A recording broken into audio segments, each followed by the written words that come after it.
Laura, come in if you want to watch. Oh.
Good morning. Thank you for joining us. I'm Jennifer Gross, CEO of American Friends of Tel Aviv University. I'd like to welcome our friends and supporters around the country to this timely webinar entitled Holding Our Breath, SARS, CoV-2, and How We Fight It. To say the last few weeks have been stressful is an understatement. We are so used to coming together in times of crisis and drawing strength from the community, which has been impossible in today's environment.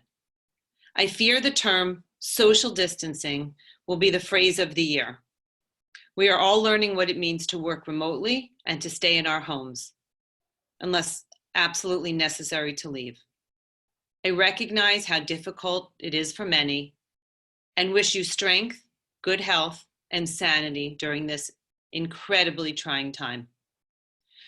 We are grateful to have access to one of Tel Aviv University's leading researchers, Dr. Natalia Freund, who is working on a high potential study that will isolate the antibodies from infected patients and learn about the development of these antibodies to generate a protocol for the treatment and prevention of COVID-19. Dr. Freund is the head of the Laboratory for Human Antibody Responses in the Department of Clinical Microbiology and Immunology at Tel Aviv University's Sackler Faculty of Medicine. Dr. Freund has agreed to take time from her research to share with us information about antibodies and viruses in general. At the end of her presentation, she will take questions, which you can type in the questions box on your screen.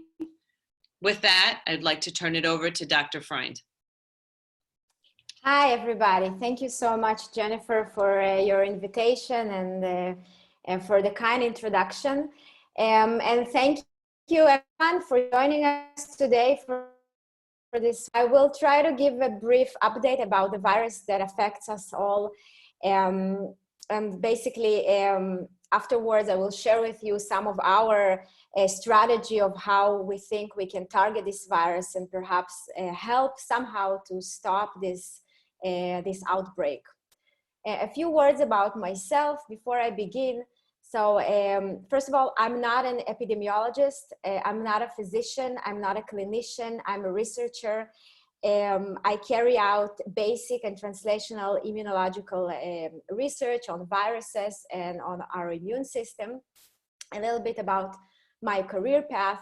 So I did my PhD in Tel Aviv University in the Faculty of Life Sciences. I then moved to New York for my postdoc. I joined the Rockefeller University, which was a phenomenal time for me. And then after I completed my postdoc research, I returned to Tel Aviv University to Sackler Faculty of Medicine, now heading the lab of, for human antibody responses. So yeah, let's begin. Okay, so severe acute respiratory syndrome stands for SARS. And the picture on the left shows these pretty ballerinas, and it was taken during the year 2002 during the first outbreak of SARS coronavirus. And the picture on the right is me during my PhD thesis, which was on mapping neutralizing sites on SARS coronavirus. And when I was defending my thesis, one of my reviewers half-jokingly mentioned that who cares about a mild flu that happened in China and disappeared as it came. So this was a little bit insulting for me at the time, but I a little bit agreed with that. But fast forward to the present, March 19, we can see that we have another outbreak of a similar virus that looks like the first virus, but a little bit different. But now it's global, it's a pandemic. There are over 200,000 confirmed cases. We know that there are more, over 8,000 deaths, and they're almost all countries are affected. So what are these viruses? We were talking about coronaviruses. So coronaviruses are actually quite common amongst us.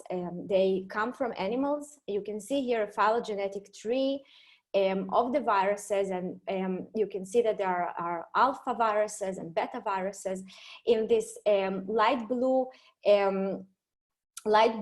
box on top, you can see SARS-CoV. This is the virus that was responsible for the outbreak during 2002 and 2003. And then on the bottom of the slide, you can see marked again in blue shadowed square, the MERS virus, which is another virus from the same family, the Middle East Respiratory Syndrome coronavirus. And then in the middle of the slide, you can see in red marked the new coronaviruses. So these are the coronaviruses that caused the outbreak that we are now experiencing. And what you can see first is that the red box is a little bit closer to SARS than to MERS. And this is why the virus got its name, SARS coronavirus 2.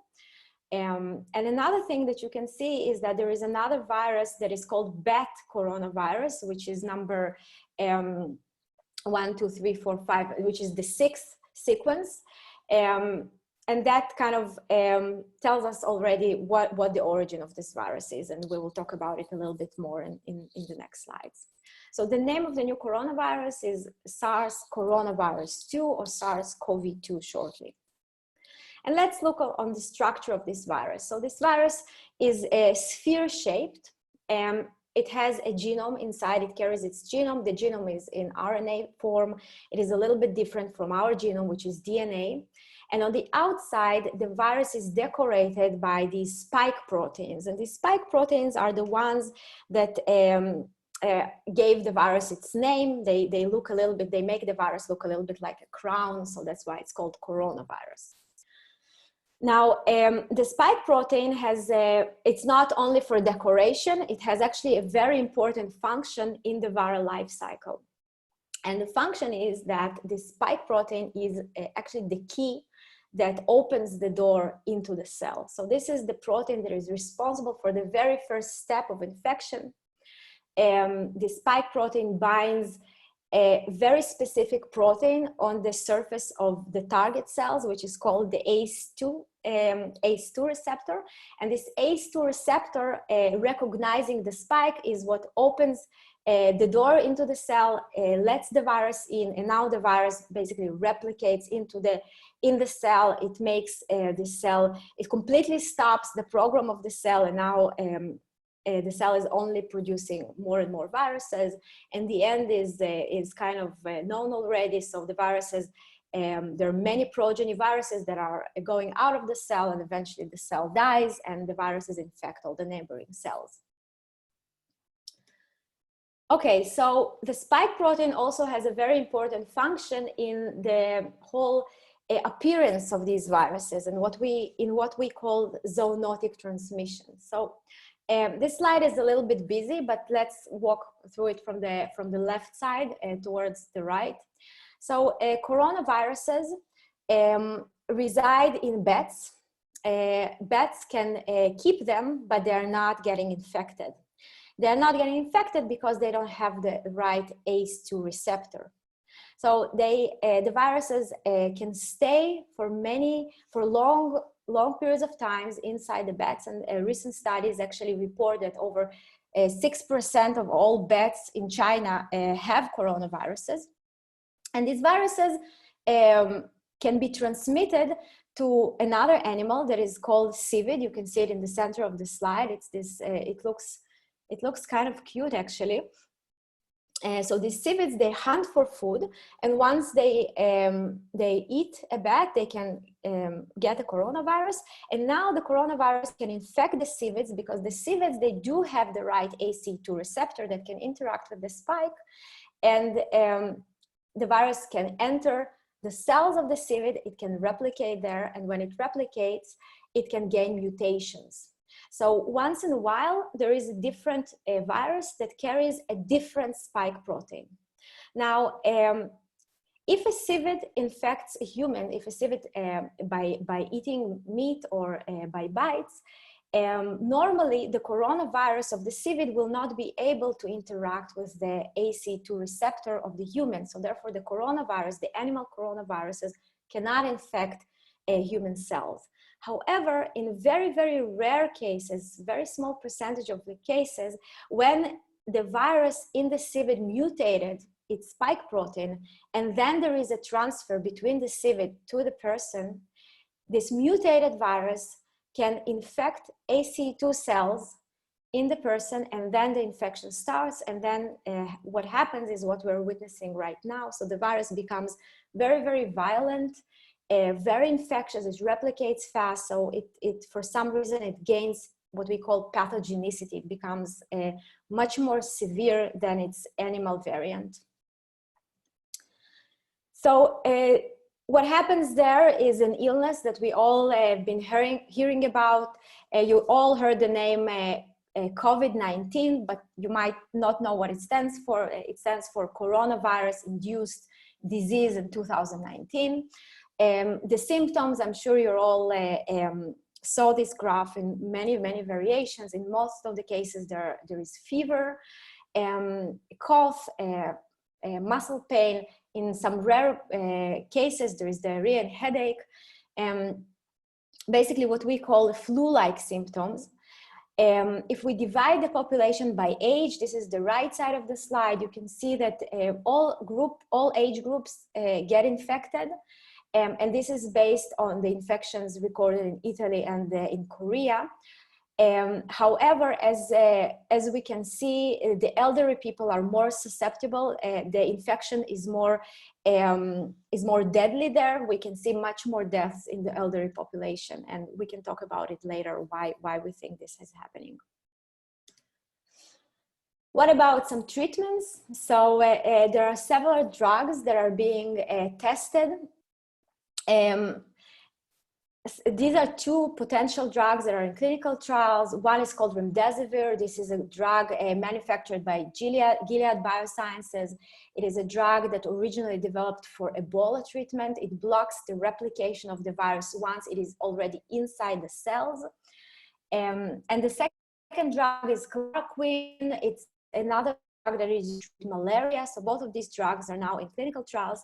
However, the big disadvantage of both of them and of other drugs that are tested now is that they are not specific to SARS. So that means that they exhibit some degree of side effects that now currently blocking them from being approved.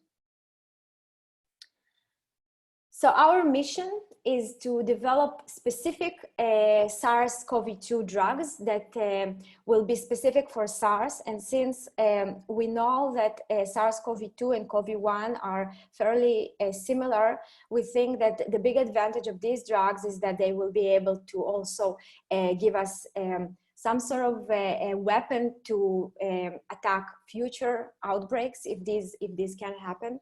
And we do expect that this is not the last time we see a zoonotic transfer of the SARS coronaviruses. And what we target is this spike protein, which I just explained about a few slides ago. And more specifically, we are focusing on one region in the spike, which is called the receptor binding domain, or shortly RBD. Here you can see a movie showing the crystalline structure, the crystal structure of the ACE2 receptor bound to the spike receptor binding domain.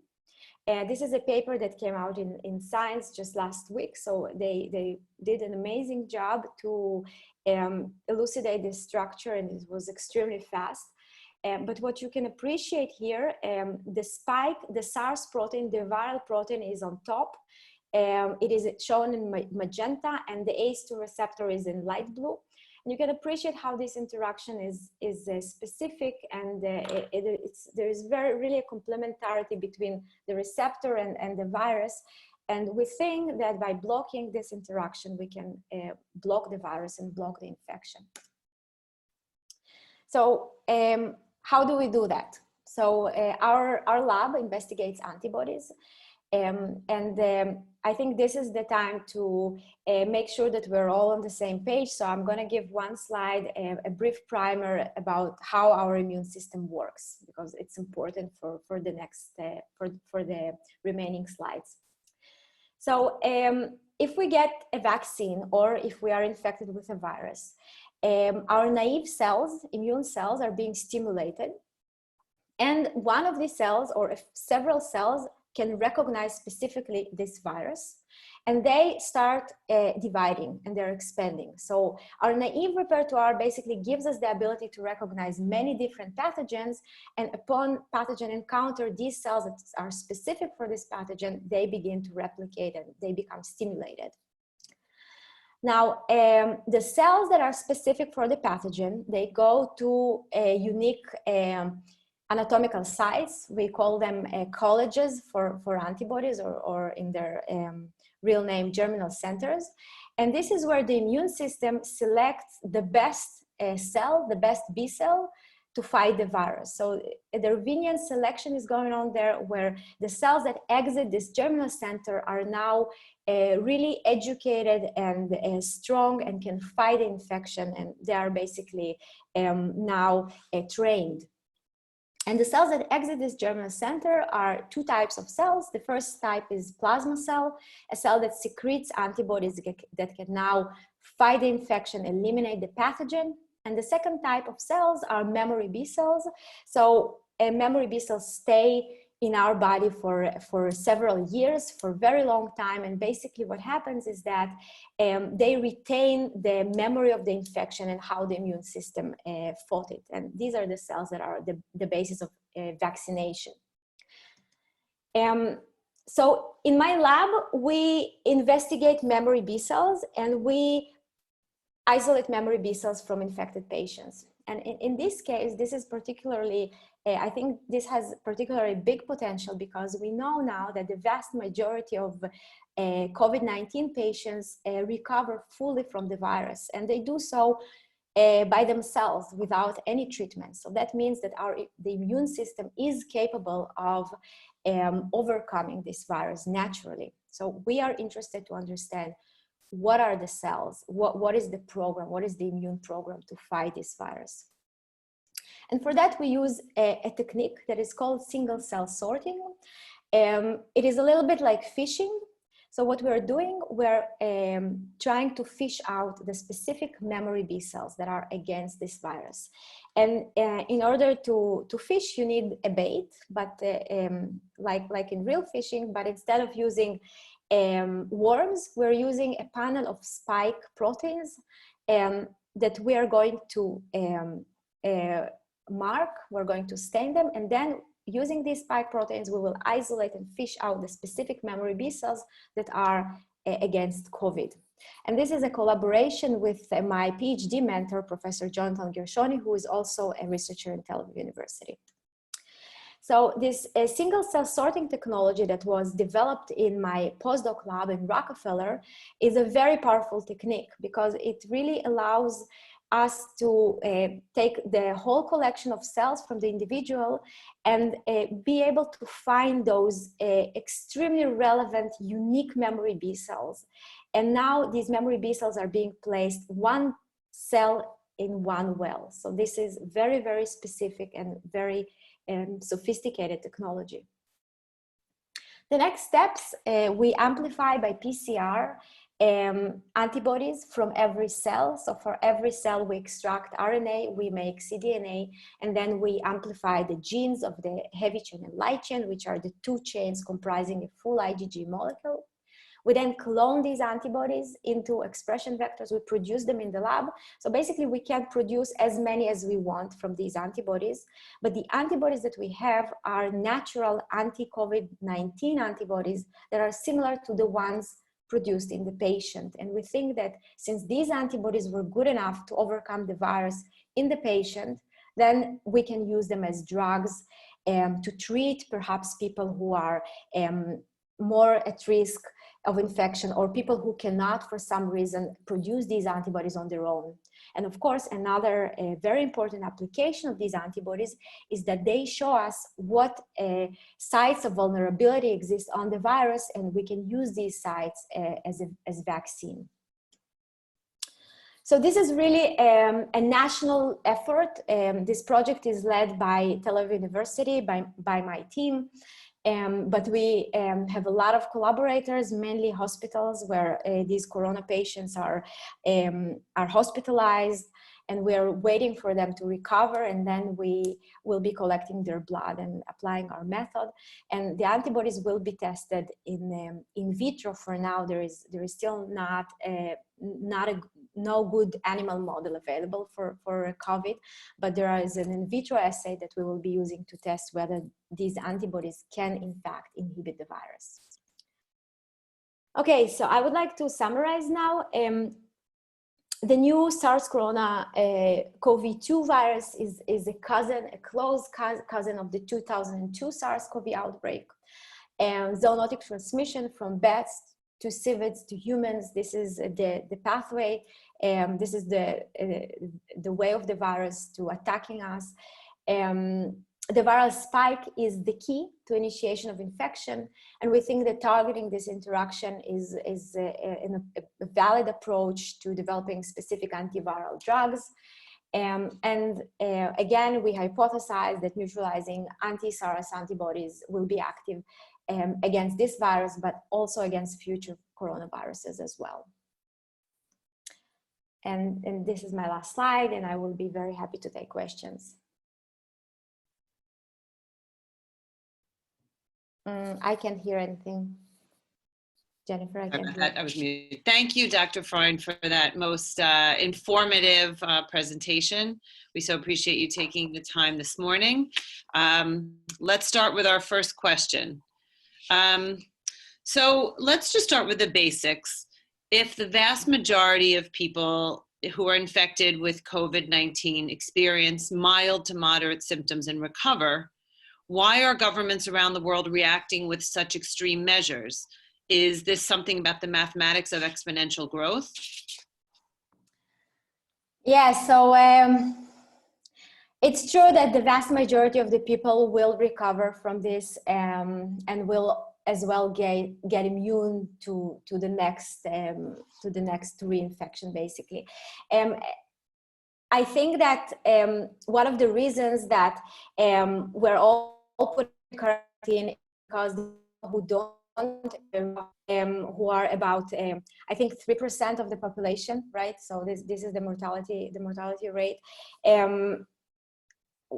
We need to, they just try to flatten the curve, what they call. So we know that a lot of people will get infected, but the attempt is now just not to get everybody infected at once, but to spread it over a bigger period of time.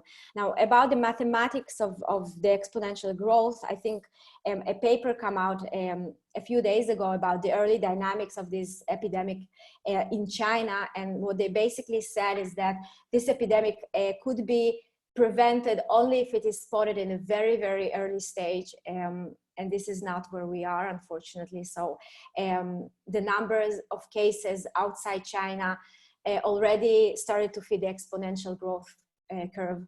And this is due to very big number of infections in countries like Italy, Iran, Germany, Spain. I think in other countries where the numbers are not that big, there is still a chance to not reach the exponential growth curve. So this is what they're trying to do. yeah, obviously it's very frustrating and will have consequences on our all our life aspects. Yeah, we're definitely already seeing that, unfortunately. Second question, the dangers of COVID-19 seem to break down according to duration, opportunity, transmission, probability, and susceptibility. Is that an accurate characterization of the risks? Yeah, so I'm not a physician, but it definitely seems that fatality rate increases with age. People who have chronic diseases, which make the immune system much weaker, or people suffering from lung diseases, asthma, and so on, are facing a higher risk. Most of us will recover. The problem, I think, one of the biggest problems with this new virus is that many people are asymptomatic and they're still transmitting. So transmission rate is extremely high, more than the previous SARS virus, more than influenza, more than anything we've seen. This is the main problem.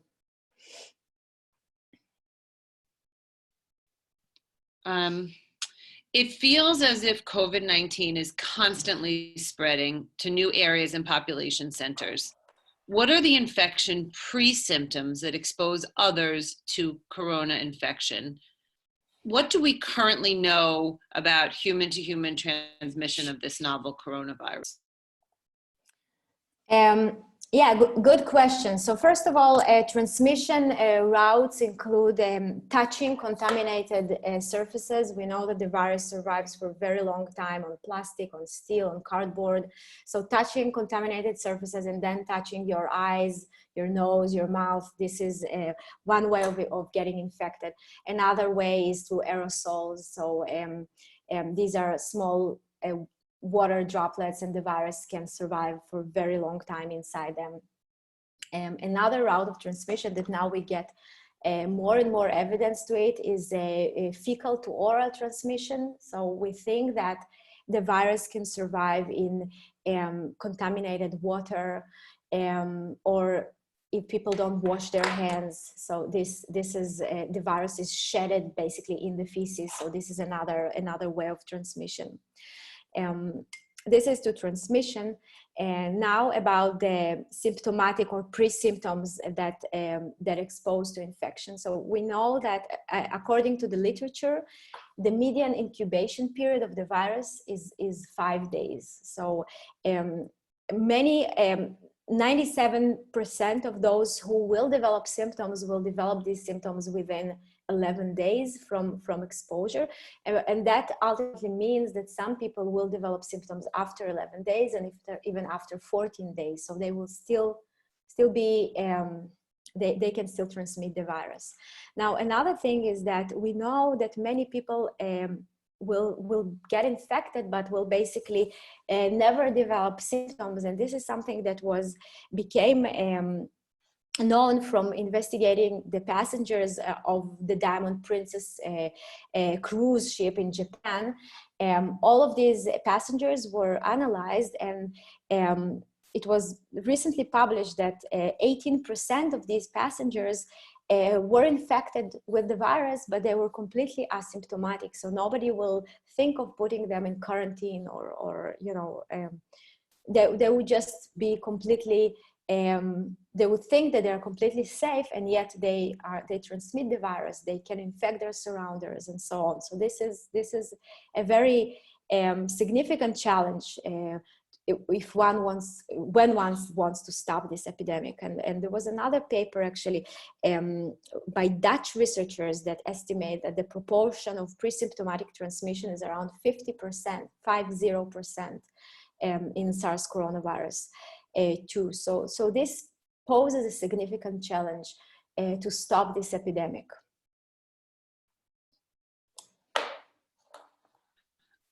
Next question.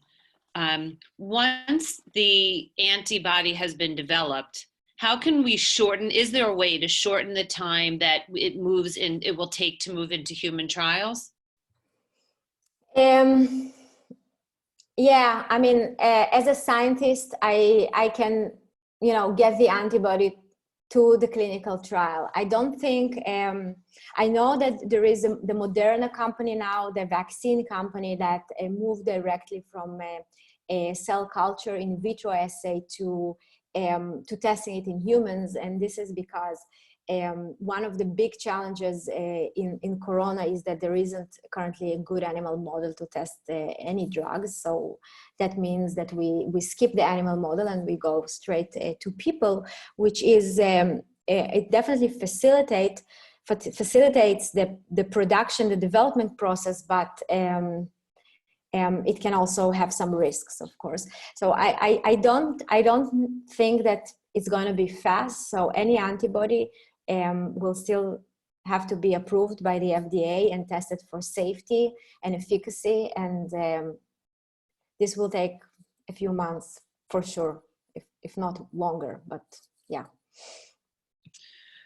We have some questions about people who might be more at risk. One is smoking a risk factor? The other is, it seems that there are more men infected than women. Is that true? And if so, why is that? Yeah, smoking is definitely a risk factor. So any lung disease, any chronic disease, smoking puts the person at risk to be, if he's infected with the coronavirus. What was the second question? I'm sorry.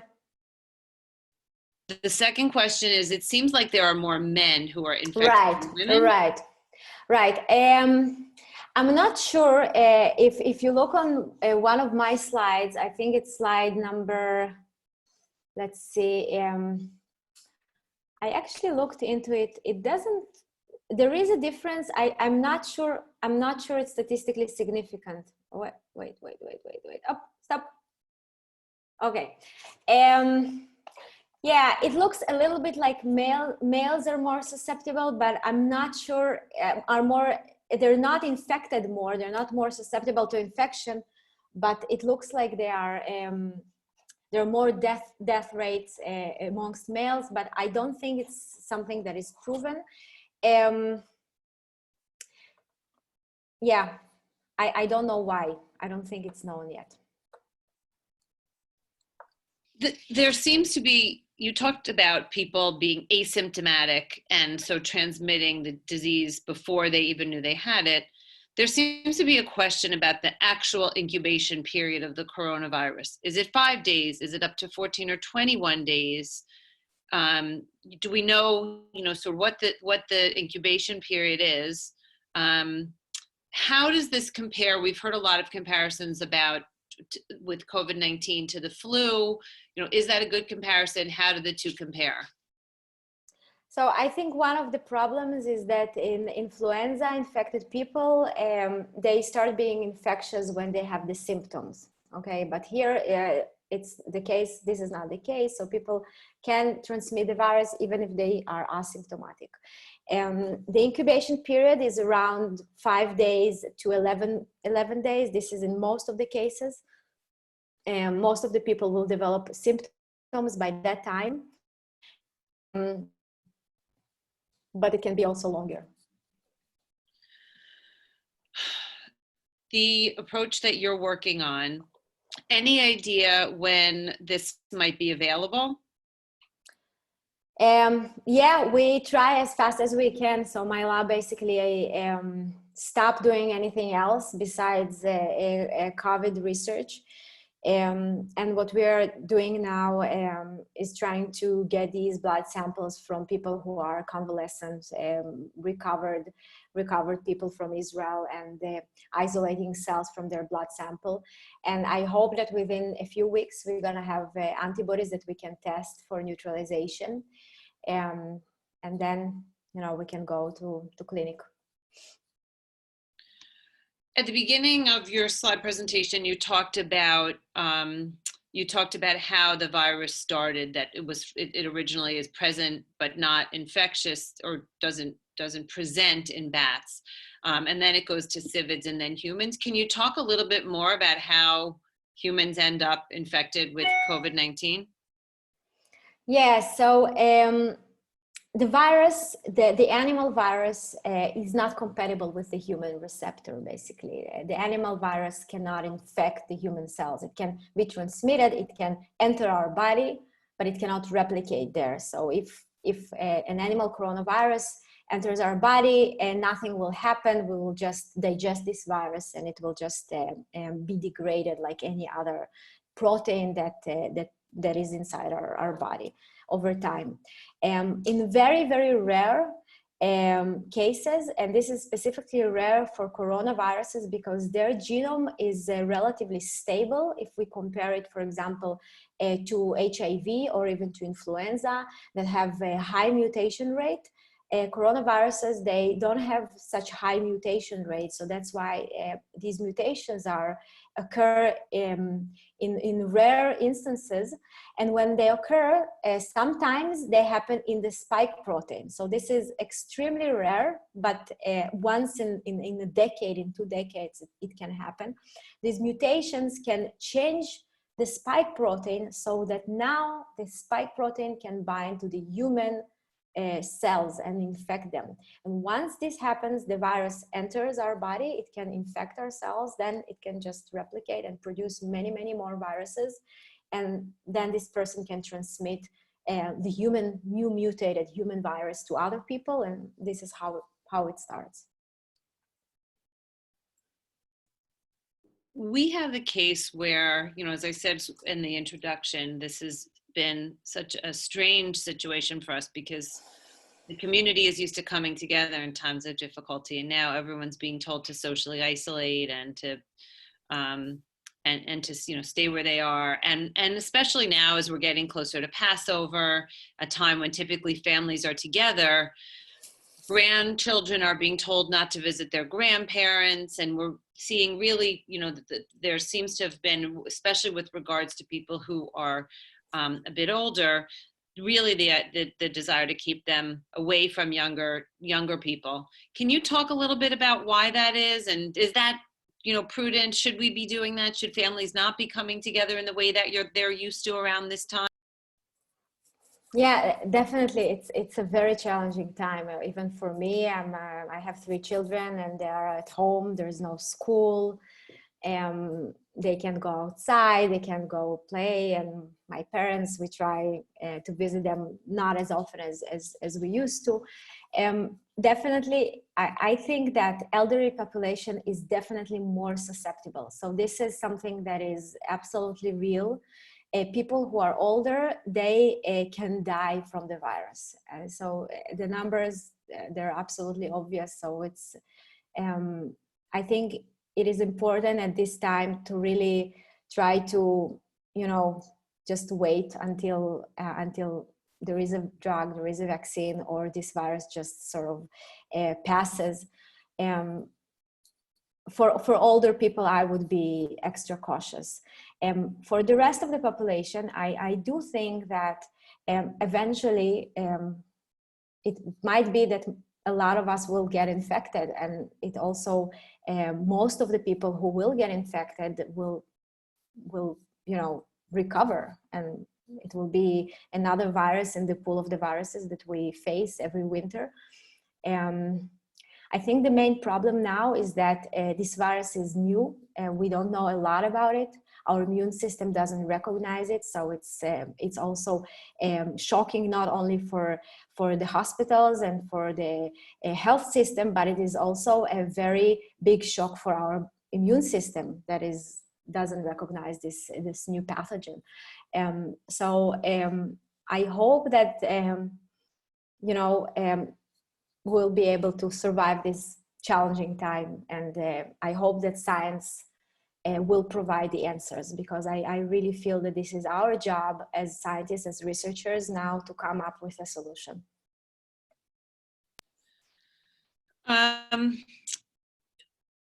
Let's talk about seasonality. Is this, could this return next year? As we've seen viruses return in the past, will warm weather have a negative or positive impact on the spread of the virus? What can we expect as we move from winter into spring and warmer weather? Yeah, so actually, I hear a lot of people saying that this will disappear when it gets warmer, but I don't think anyone knows. You know, there are cases of COVID in Australia, and it's summer there, so I don't think anyone can say for sure if it's gonna disappear in the summer, if it's going to return in the winter, if it's going to be something else. I don't think anyone can answer really this question. We're also hearing a lot about the potential to recover from the coronavirus, but the possibility that one may sustain long-term lung damage. Can you talk a little bit about that? Yeah, again, I don't think, I don't know any solid evidence to really comment about that. I think that once a person recovers, there should not be any long sustained lung damage, unless maybe if the disease was really severe and there was a severe inflammation that damaged the tissue of the lungs.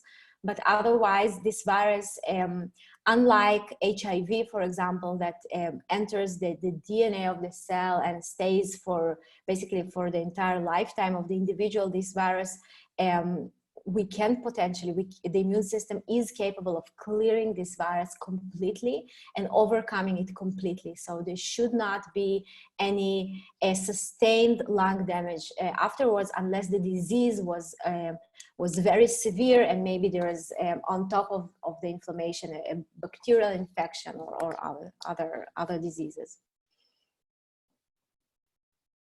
Now's the time when people, given that we're being socially isolated and really being told to stay at home, people are bringing their children home. Colleges, I'm sure you know what's going on in Israel. Same thing sort of is happening in the US. Colleges and universities are going remote and telling students not to come back, that they'll send their belongings, or to come back, get their belongings and leave, not to plan to stay overnight. So as people are seeing adult children who are in college or university come back home, often they're having children from different states, different countries coming back into the same home. Should they be kept isolated? Can they be together? How does it work when you're bringing all sorts of new people into the mix, in your family into the mix? Yeah, so that also depends on a lot of factors. For example, did this person, when he came home from college, did he use the plane? Did he use the train?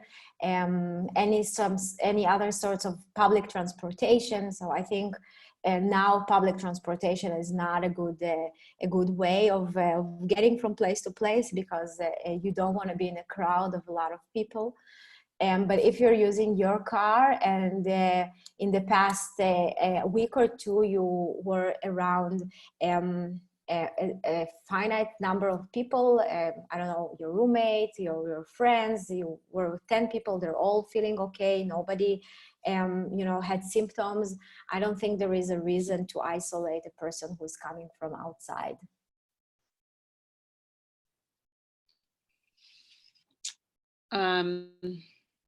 If you had to characterize, we're hearing now about COVID-19 being a SARS strain or disease, what are the main differences? Yeah, it's a good question. So both viruses are very similar in their sequence, in their DNA, in the RNA sequence, in their protein structure, and they're also very similar in their behavior. SARS, the first SARS virus, was also extremely resilient, also survived on surfaces for a long time. So it's not completely clear why this virus is much more severe, much more pathogenic than the first virus. One of the hypotheses now is that when a person is infected with CoV-2, the viral loads in the respiratory tract are much higher. So the person who is infected with the SARS-CoV-2 produces much more virus, and that makes him a better transmitter, basically. And this is why this virus is just, is so infectious. This is one of the guesses now, but again, nobody knows for sure.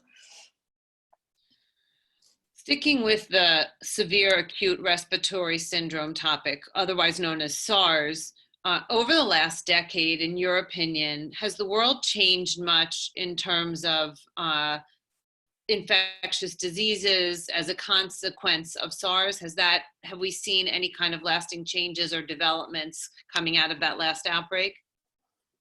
Yeah, so there is a lot of talk about that, like what changed from 2002, from the first outbreak to now. I think the world became more connected than 20 years ago. It's now, everything is global now, people travel all the time. I don't remember people traveling as much 20 years ago. So I think this, of course, is a very productive ground for viruses that start in one province in China to become a global pandemic within 2 months, basically, or even shorter. Yeah, we all know the term, for a YouTube video, that when it goes viral, this is something that we use in the recent few years. And I think it's just easier for everything just to move from one side of the world to another nowadays.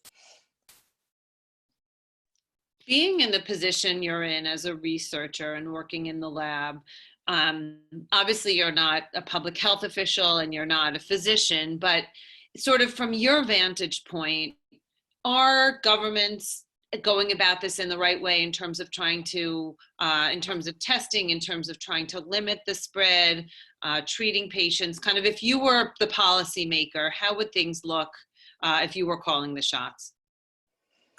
Yeah, so I can make 2 comments on this. So obviously, I'm not going to. I'm not an official, and I'm a researcher. I'm no a decision maker.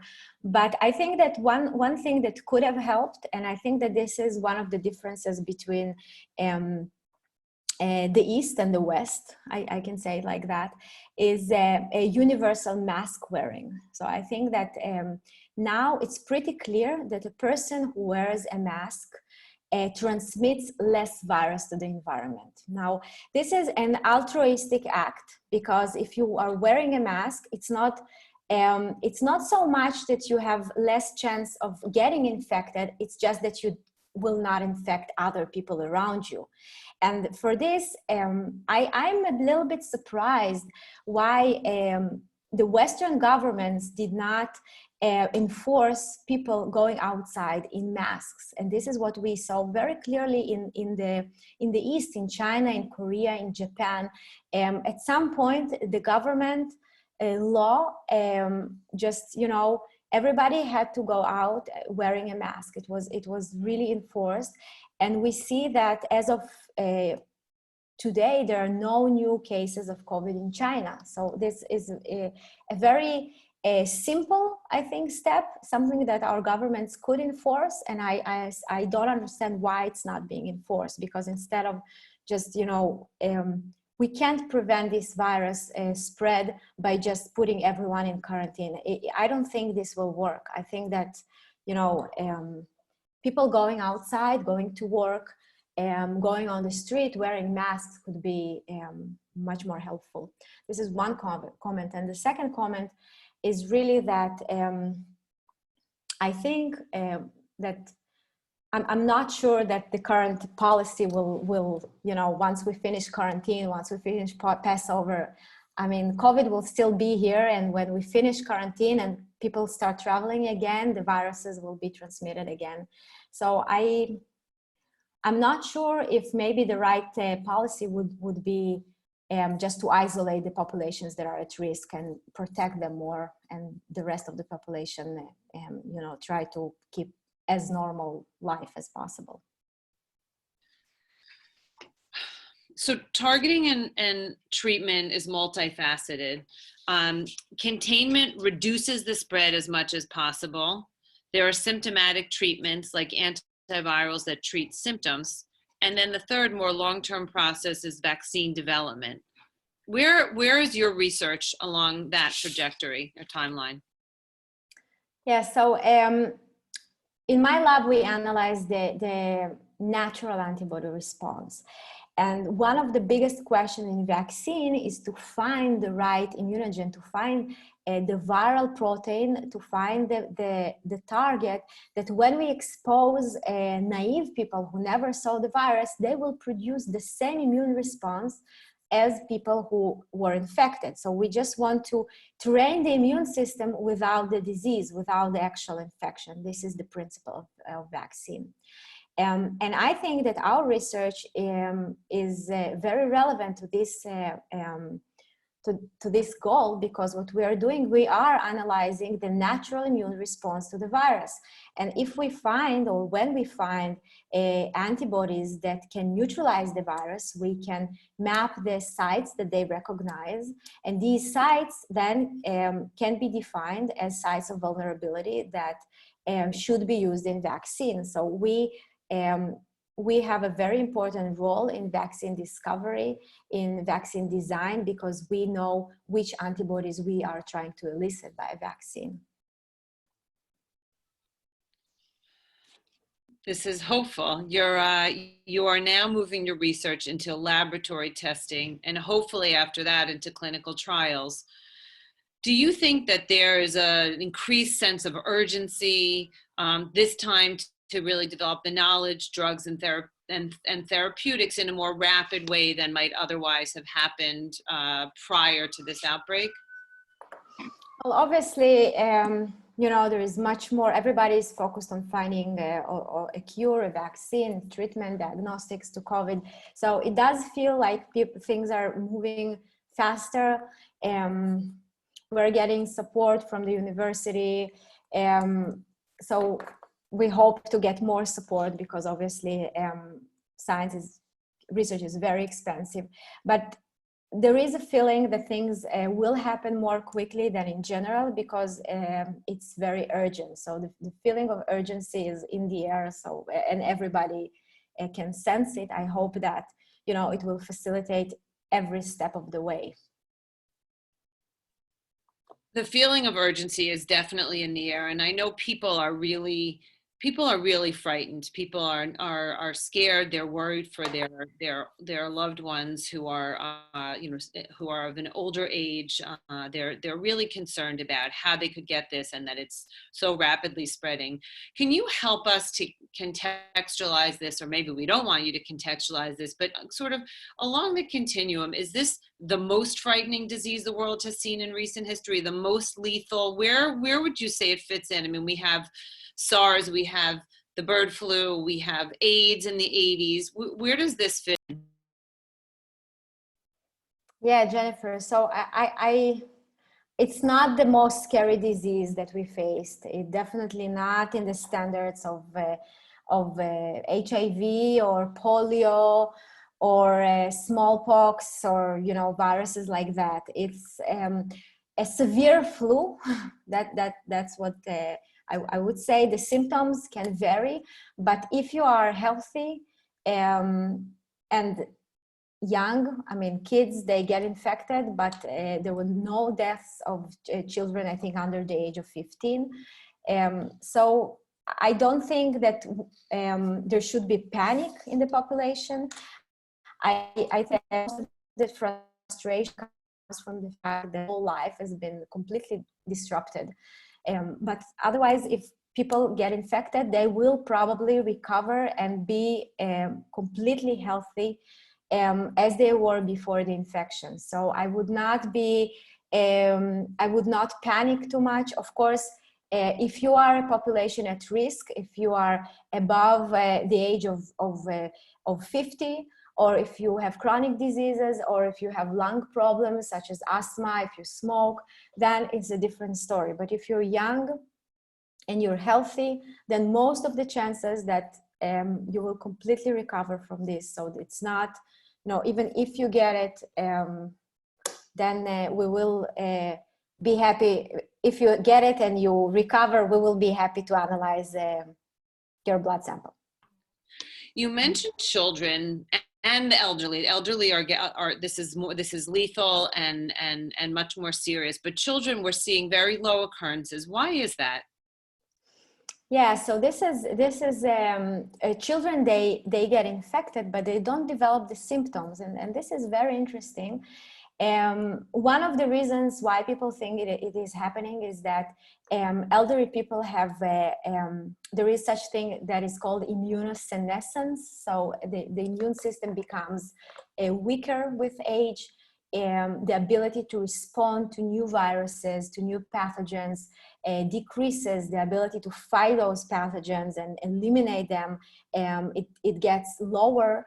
And therefore, people who are older, they can fight new viruses. And this virus is completely new to our immune system. It's not like flu that we face a different variant every winter, but this virus is a completely new virus to our immune system.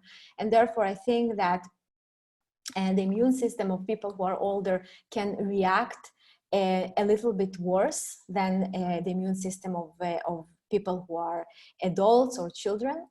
Another reason is that I think elderly people have more background diseases, more chronic diseases. And if there is a chronic disease, it means that the body is already fighting something else. The body is already in a state where it has to overcome a different disease. And now there is this infection on top of that, and the chances of overcoming it are just not as high as if you are healthy and you don't have any other disease going on. So it sounds like for the vast majority of the population, the real danger is not actually the disease, because it may manifest really in a flu or more mild symptoms. Is it the capacity of the country, the particular country's healthcare system, to process the number of patients who are sick? Is this call to be socially isolated have more to do with that, or the infectiousness of the disease? Yeah, so this is what I was trying to say in the first question that you asked. I think that the reason that we are all in quarantine is because we want to give our health system the opportunity to treat those people who are very sick. Because if they all become sick at once, then our health system will just not have the capacity to treat them all. And this is the whole idea of just spreading the same number of infections maybe, but over a bigger time period, a longer time period, so that it will enable the health system, the doctors, to treat all of them, because I don't think there is enough space in hospitals to treat all the people who get complications and severe disease at once. This is the reason why, this is the logic behind this all isolation concept. Right, this idea of flattening the curve a bit. Exactly.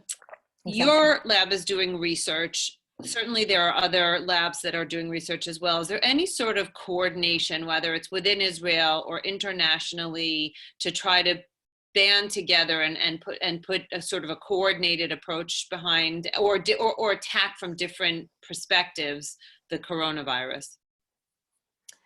Yeah, so obviously a lot of people, basically every lab I know is now trying to attack this from a different angle, and there are many groups, and the whole research is really, it's boiling hot from ideas, and that's why I said it. I think we as scientists have a big responsibility to provide a solution to this epidemic, and it comes from really what I see around me, and it's remarkable how people really are committed to find a solution to this COVID disease. Everyone is using their own unique tools and attacking it from a different angle, and it's definitely global. So we have collaborators and colleagues from France, from Germany, from the US, from all over the world, and there are many calls for funding, for collaborative research. I think there are a lot of good ideas, and I'm really hopeful that, one of these ideas, two or more, will provide the much needed drug or vaccine. Speaking of funding, I mean, you mentioned before, scientific research is expensive. Are you seeing governmental bodies step up? Are you seeing individual philanthropists or foundations step up to offer funding? How does the funding environment, which we know is so critical to actual development of treatments and hopefully ultimately vaccines, how does that look? Yeah, so grants, it takes time to apply to grants and to get the response. Usually it takes a few months, and here we don't have this time. We need to work now. We cannot wait until July that we get the scores. There are government programs, not enough to my opinion. We got some seed funding from the university, which is very small. It just allows us to, start now and work for the next few weeks, let's say. There is a lot of interest from philanthropists, like you said, people who are, just want to feel that they are helping, that they are contributing. So many different sources of funding, and it's just, we need the money now, basically, not waste time on writing applications, but just doing the science now. If you had a crystal ball, which we know you don't, but if you had a crystal ball, any idea how long it will take before there's the development of a vaccine or a therapy that will be made available to the public? I wish I knew. I don't have an answer to this question. I know there is a clinical trial. There is a vaccine trial that is now started a few days ago, the Moderna trial. I heard a few days ago that there are over 600 clinical trials in COVID. I heard that it's the fastest time in history from the discovery of the sequence until we entered clinical trials. So I'm hopeful that one of these trials, I hope that maybe our antibodies that we will develop in the lab will provide the answer to this virus. And I hope that there will be different options, for diagnostics, for vaccines, for therapy, for prevention. And so I hope, I'm really hopeful, and I think that this huge effort from everybody basically in the research world, it has to generate something. I'm pretty sure it will. Well, that's on that uplifting note. I think it's time to thank you. Unfortunately, it's new, and your presentation was fascinating, and it was so helpful to have you answer some of our more scientific and some of our more practical questions. I think, as you've seen from the questions that we've gotten from our audience, people really, don't know what to do and are looking for guidance. So we thank you so much for taking the time out of your research to come join us on this webinar. I think it's so helpful to provide people when we're all being overloaded with SARS updates, a number of people infected and areas of outbreak and fatalities. It's so important to really go back to the science. We so appreciate you being generous with your time and also for your work. And we wish you Godspeed in trying to find a cure for COVID-19. For everyone who participated on the webinar, we will send you a link to today's presentation, as well as links to learn more about Dr. Freund's research, so you can hear more. Please stay safe and well, and feel free to reach out if you have any other questions or would like to learn further about anything you heard today. Okay, Jennifer, thank you so much for hosting me, and thank you, and I wish you an easy time, and stay strong. Thank you. We'll try to find something. Thank you.